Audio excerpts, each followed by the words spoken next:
15 खेलों के कुल 109 मुकाबलों में हिस्सा ले रहे हैं। बीजिंग में ओलंपिक ओहदेदारों ने कोविड के फैलाव को रोकने के लिए सख्त प्रोटोकॉल नाफिज कर रखे हैं। टिकट आम शहरियों को फरोख्त नहीं किए जाएंगे।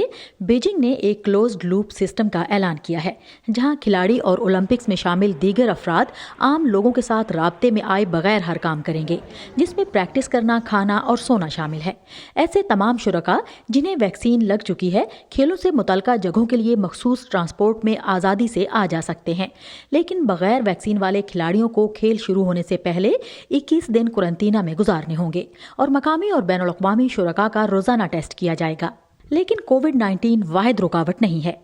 वॉशिंगटन पोस्ट के मुताबिक बैनुल अक़वामी सरगर्म कारकुनों के एक इत्तेहाद ने चीन के शिमाली सूबे सिंकियांग में इगोर और दीगर नस्ली अक़लियतों के साथ चीन के सलूक का हवाला देते हुए इन ओलंपिक्स के बॉयकॉट करने पर जोर दिया है, जिन्हें उन्होंने 2022 नस्लकुशी ओलंपिक्स का नाम दिया है।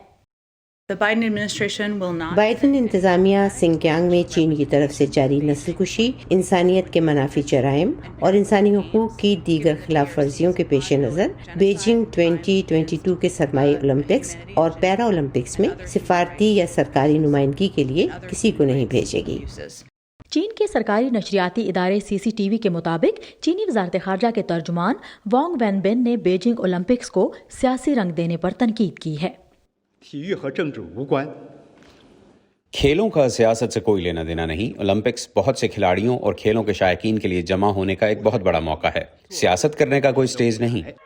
मुआशियात के प्रोफेसर एंड्रयू ज़िमेलिस्ट का कहना है कि बीजिंग की इंसानी हुकूक की खिलाफ वर्जियों के खिलाफ आलमी सतह पर उठने वाले शोर के बावजूद न तो ओलंपिक की गैर सियासी बैनुल अक़वामी कमेटी और न ही अमरीका में ओलंपिक्स के खुसूसी ब्रॉडकास्टर NBCU बीजिंग के खिलाफ कोई मौक़िफ़ इख्तियार करेंगे।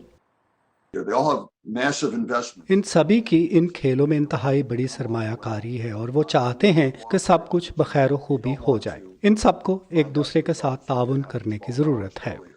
प्रोफेसर एंड्रयू, जिन्होंने ओलंपिक गेम्स की मुआशियात पर मुतादिद किताबें शाया की हैं, कहते हैं कि चीन बैनुल अक़वामी मंडियों पर बहुत ज्यादा असर व रसूख रखता है।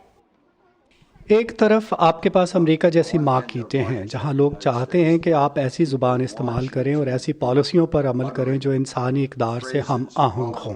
दूसरी तरफ एक ऐसा मुल्क है जो इन इक़दार की खिलाफ वर्जी कर रहा है, लेकिन आप उनको सालाना $15 अरब का सामान फरोख्त कर रहे हैं, या आपने उनकी कुछ सरगर्मियों में बतौर पार्टनर सरमायाकारी भी कर रखी है। तो ये एक नाजुक मामला है, लेकिन कंपनियां चीन को खुश रखने के लिए रियायतें तो देंगी।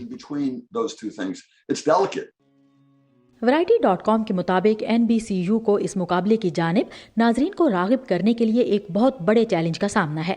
इसकी वजह चीन की इंसानी हुकूक की खिलाफ वर्जियां ही नहीं, बल्कि इन ओलंपिक्स का टोक्यो के गरमाई ओलंपिक्स के सिर्फ 6 माह बाद इनकाद होना भी है। ताहम प्रोफेसर एंड्रयू का कहना है कि ज्यादातर नाजरीन सियासी नजरियात से बालातर होकर ओलंपिक्स को देखते हैं। उनके लिए सिर्फ मुकाबलों की सनसनी और दिलचस्पी अहम होती है और उन टीमों की सपोर्ट जो उनके दिल के करीब होती हैं। पेनेलोपी पोलो के साथ Sadia ज़ेब Ranjha, voice of America.